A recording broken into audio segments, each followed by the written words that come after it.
திண்டுக்கல் மாவட்ட விளையாட்டு ஆர்வலர்களுக்கு ஒரு நற்செய்தி.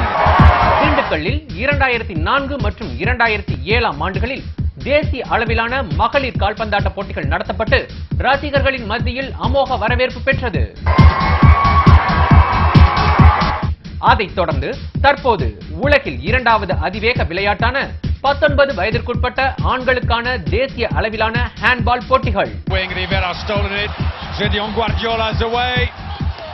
தேசிய ஹேண்ட்பால் சம்மேளனம், தமிழ்நாடு ஹேண்ட்பால் கழகம், திண்டுக்கல் மாவட்ட ஹேண்ட்பால் கழகம் இவைகளுடன் இணைந்து திண்டுக்கல் GTN கலைக்கல்லூரி நடத்தும் 38வது தேசிய அளவிலான ஹேண்ட்பால் சாம்பியன்ஷிப் ஜூனியர் பாய்ஸ் போட்டிகள்.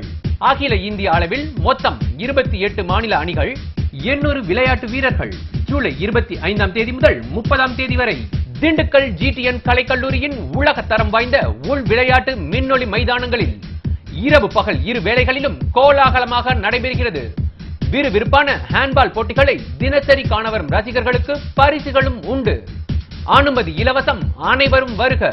அன்புடன் அழைப்போர் தமிழ்நாடு ஹேண்ட்பால் கழக மாநில துணைத் தலைவர் மற்றும் திண்டுக்கல் மாவட்ட ஹேண்ட்பால் கழக தலைவர் லயன் டாக்டர் கே ரத்தினம் மற்றும் நிர்வாகிகள்.